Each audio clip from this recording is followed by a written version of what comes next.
Kia ora everybody, lovely to see you all again. I said during the election campaign that I was concerned that a national New Zealand First Act government would be a coalition of chaos.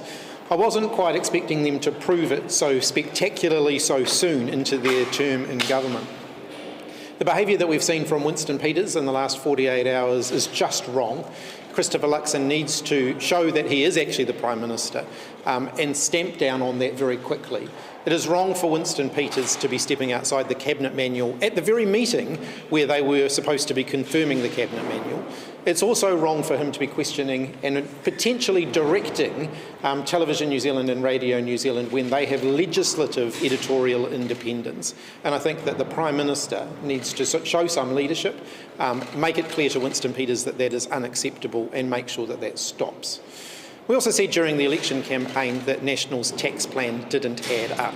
And by the day we see more evidence of that. We've now seen the National Party bringing forward its plans for tax breaks for landlords, something that no New Zealanders voted for. New Zealanders did not vote for a windfall gain for landlords being applied retrospectively, which is effectively what they are proposing to do with the announcements that they have made. This is creating hundreds of millions of dollars more pressure on the fiscal hole that was already there as a result of removing the foreign buyers tax, which we knew didn't add up anyway. And then, of course, we've seen the government announcing that they are going to part fund their tax cuts by increasing the number of young New Zealanders that smoke cigarettes. I think that is morally reprehensible. It shows that just 2 days into government, they have already lost their moral compass. They already had plans to increase the number of New Zealanders who are gambling. And I think that the combination of those two things shows that they simply have no moral compass guiding them. It's an international embarrassment as well. The first major international headlines that this government has attracted are around their decision to increase the number of New Zealanders who smoke cigarettes. I think that's bad news for New Zealand. It's bad for our international brand, and I think the government need to rethink. Has Robertson lost control of his cabinet? I don't think he had it from the beginning. Winston Peters and David Seymour ran circles around him during the coalition negotiations, and it's clear they have no respect for him, particularly Winston Peters, in the way that he's been behaving since the government was sworn in. So if you were in this position, what would you do? How would you fix this situation? Well, I wouldn't have got myself into this situation in the first place. Made it very clear before the election that I did not think Winston Peters was fit for government. You guys worked alongside him and he pulled some of the same stuff. As I said, when he was in government, been there, done that, got the T-shirt, don't want to do it again. So what should he do? Well, he needs to show some leadership and make it clear to Winston Peters that his comments are unacceptable. Should he sack him?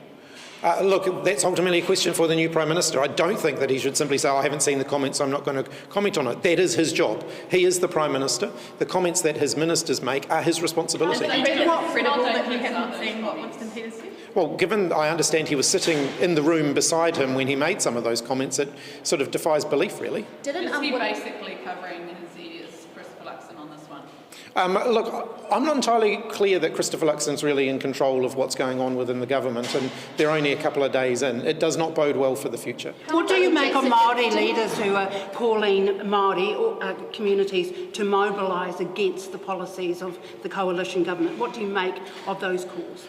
I think we have a government now that are focused on dividing New Zealanders, and I do understand the concern amongst Māori communities that they are going to be on the wrong end of that. Their policies on Te Reo Māori, their policies on the Treaty of Waitangi, I think will be incredibly divisive. Did Jackson set up his expectations of broadcasters when he was a minister? How is what Winston is doing any different to that in your view? Willie Jackson has on occasion had to be pulled back into line when he has said stuff that was outside of his ministerial remit, and I did that as Prime Minister, and I did that as quickly as possible. So you think Christopher Luxon really pull into line the Deputy Prime Minister, an independent leader of an independent party? Well, that is his job. Can I ask a question of the presumptive health spokeswoman? Have you seen, can I get you to speak to the breadth of the coalition of health groups that have come out against the smoke-free changes, and if you've ever seen anything like this? We've known for decades that smoking is incredibly harmful for health, and you've seen that reflected in the widespread condemnation of the smoke-free changes proposed by this government. We've seen the College of physicians, we've seen the Cancer Foundation, an independent charity, come out. We've seen Dr. Retty's college, the College of General Practitioners, come out and condemn the change. Universally, health professionals know that smoking is harmful to your health. They know the health consequences of this change, that more kids will get addicted and people will find it harder to quit. It is absolutely disgusting that this is being done to fund the National Party's tax credits. And internationally, we're seeing headlines reflect the fact that we are a global embarrassment for rolling back these laws. Māori providers are saying that our rangatahi are going to be hit most by this just rollback. What do you say to our Māori communities and providers? Māori have led the smoke-free movement since the Māori Affairs Select Committee of 2011, when a national Māori Party government set the smoke-free goal for 2025. That goal was a 5% reduction of smoking to 5% for everyone, but also for Māori. One important thing for Dr. Retty to acknowledge is that the goal is not just to lower smoking rates overall, but particularly for Māori. The changes we proposed would have addressed the life expectancy gap for Māori, perhaps by a quarter for Māori women. So that major problem we have of Māori dying earlier than non-Māori, we would have made a substantial inroad into that. Māori have always, at a community level, mobilised around smoke-free, and I'm encouraged to see groups like Hāpai Te Hauora taking up the baton on this occasion. They're going to put themselves in another hole, given they say they're going to free up this money, but they still also want to reduce the number of people smoking. Is that going to bring in the money they say it's going to? I think it shows that their claim that they really want to take action on smoking is absolutely false. They are in a situation where they have to balance their books, and they're quite prepared for people to smoke more in order to make the numbers add up. Does the government need to commit? This is the first time that anti-smoking measures have been rolled back. Usually they get put on and there's a bipartisan consensus and they don't come out. You're totally right, and that is why health leaders around the country have been so shocked. They didn't expect National to go and do something like this, something that has been an area of bipartisan consensus for so long. Does the government need to commit to the same reduction in smokers? The government needs to hold itself to the smoke-free goal, but it also needs to say that it won't touch measures that we introduced that would have saved 8,000 lives over time. Is there any way to keep the same reduction in smoking levels without introducing other measures? I find it absolutely hard to believe that you could get to that end point through any other way than what we have proposed.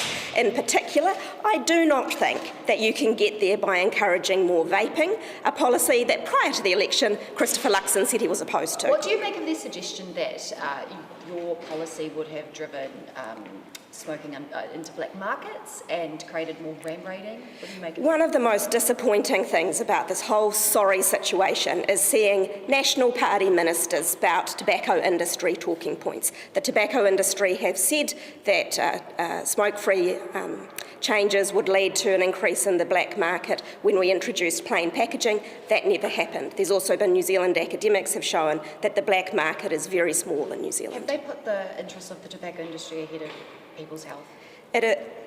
Yes, they absolutely have. This change cannot be justified from a health perspective at all. We will see more people suffer, more people sick clogging up our hospitals, and more health costs down the line. Is the government offside just the public on this? The smoke-free changes were incredibly popular, and the number of correspondence I'm getting from, yes, the health sector, but ordinary people saying, where do I sign a petition? They are absolutely offside with Middle New Zealand here. Robertson, can I just... No, absolutely not.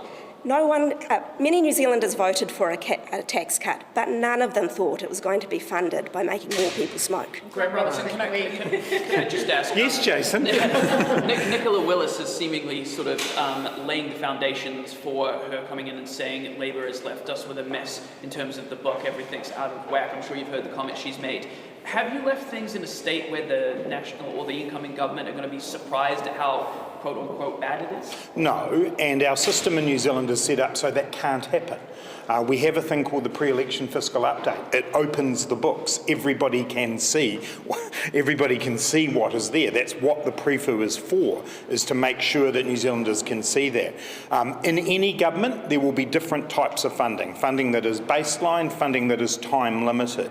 That's all there. clear, and if Nicola Willis didn't do her job as opposition finance spokesperson and actually read the pre-fu, that's not my fault. So what's she doing? Is she just muddying the waters a little bit, playing politics? I think she's looking for excuses. National has an enormous fiscal hole. They cannot pay for the tax cuts that they've promised New Zealanders. They want more people to smoke and more people to gamble to make up some of that gap, but the gap still exists even beyond that. There's no fiscal cliffs or surprises waiting for her? Because they can't be, because we have to put them out there. There's a section in the document called specific fiscal risks.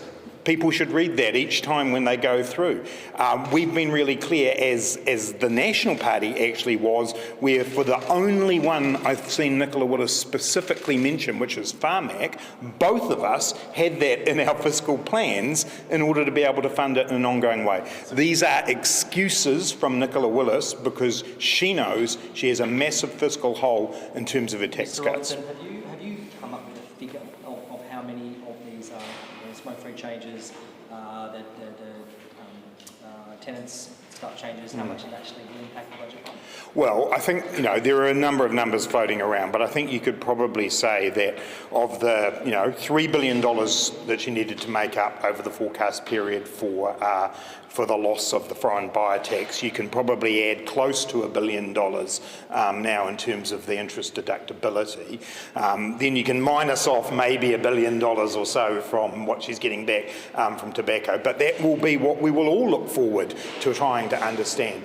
Whichever way you look at it, there is an enormous fiscal hole in terms of paying for the tax cuts, even with more people smoking and more people gambling. Did you leave snakes and spiders in the cupboard? No, we didn't. Everything that the government has done is there in the pre-election fiscal update, and the one example I've heard from Nicola Willis is Pharmac, which both of us put in our fiscal plans. Just on the interest deductibility, has there ever been a precedent for such a move, an updated tax?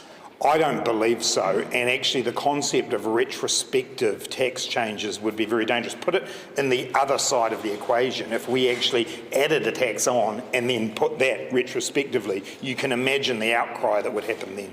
What do you make of the fact that they've cancelled the lower income, or in the out years, they have cancelled the lower income elements of their tax package, but they're pushing ahead faster with landlord tax cuts? Yeah, well, I think it just shows the National Party's priorities. They would rather give a tax break for landlords than look after working people. At some point in the next...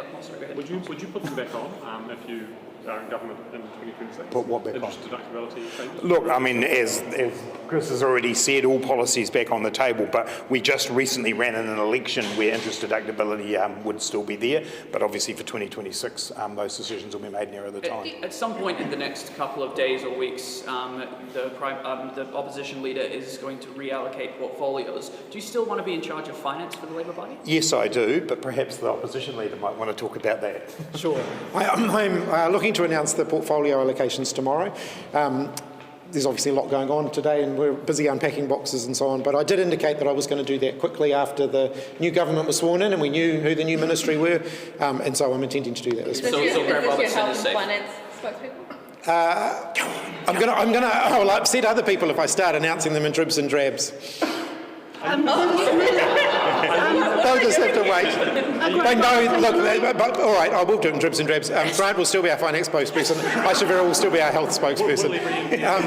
But I'm not getting into any others. So, will every MP have a portfolio? Will you do Yes, absolutely. Grant, can I just ask you a question? The financial cost of removing te reo from the public service agencies weighed up against the social and racial costs, do they match up? Is it cheaper to remove those in respect to how it's going to impact the...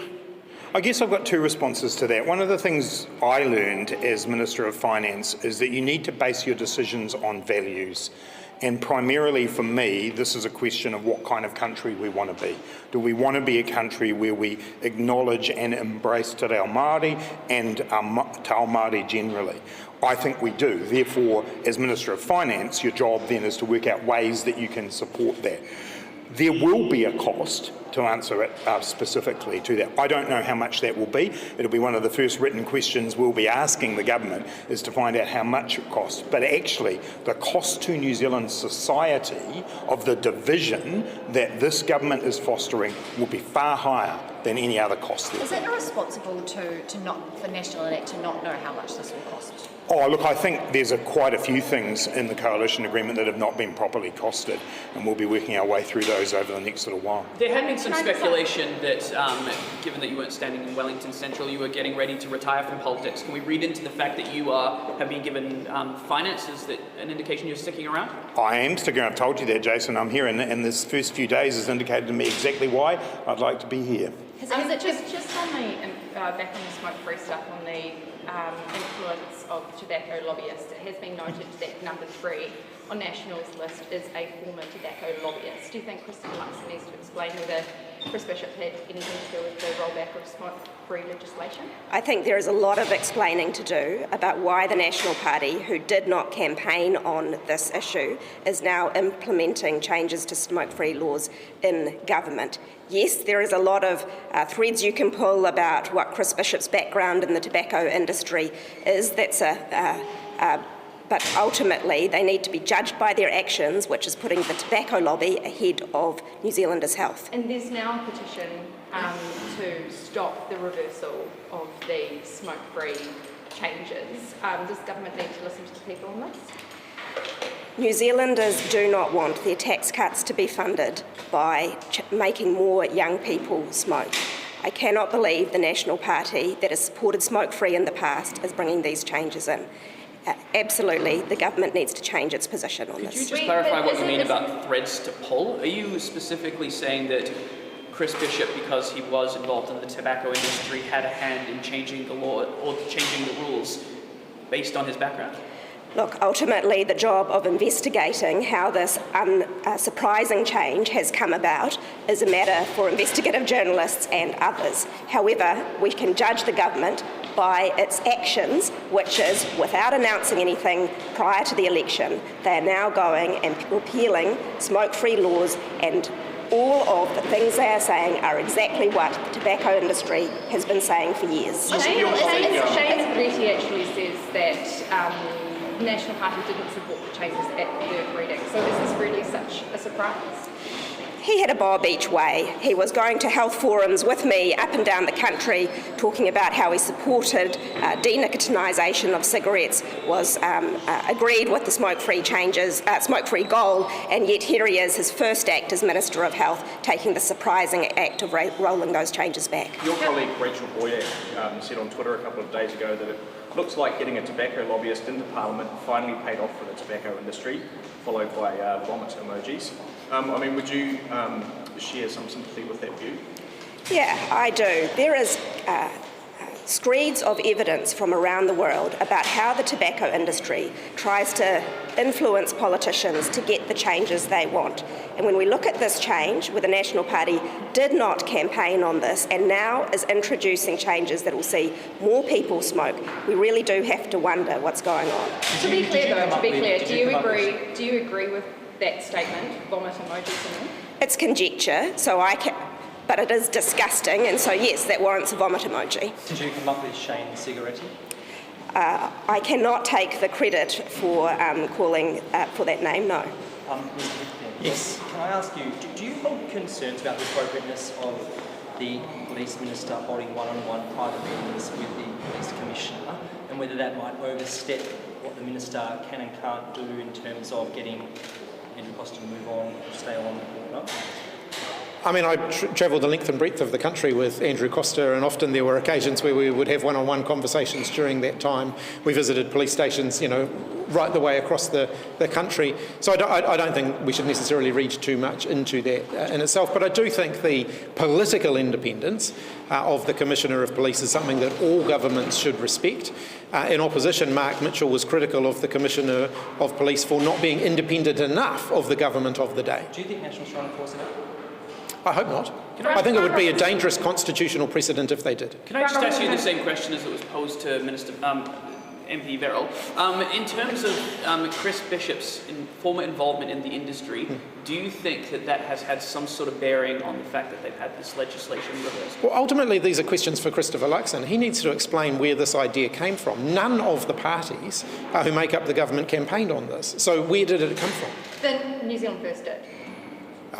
I'll take your word on that. I haven't gone and checked their specific pre-election commitments. He literally, and Mr. Robertson, to his credit, said that this had come from ACT in New Zealand First, and it was a New Zealand First manifesto, so to retract that. Yeah, sure. Just on the refocus of the education curriculum away from sexuality and gender issues, there's some concern from sexual violence advocates that kids won't be taught consent in schools, and sexual violence could increase in New Zealand. Do you have any views on that? I think we've seen through horrific events like the Roastbusters scandal some years ago that we need to have honest conversations with young New Zealanders about what healthy sexual relationships look like, about what consent actually means. We need to make sure that our schools are safe places for all of our young people, that young people can be who they are when they go to school and they don't have to pretend to be something that they're not. I think the proposals that the government are putting forward to wind back the progress that's been made in that area are very concerning. Switching up the mood on this one, last one for Grant Robertson. So, are you standing here today asking how big is Nicola's hole? I'm not going to do that, but that is the question that many New Zealanders are asking. What I can say is that in the time we've had since the election, National's fiscal hole has got bigger. All right, thanks all. Thank you. Sorry. Gee, Robert.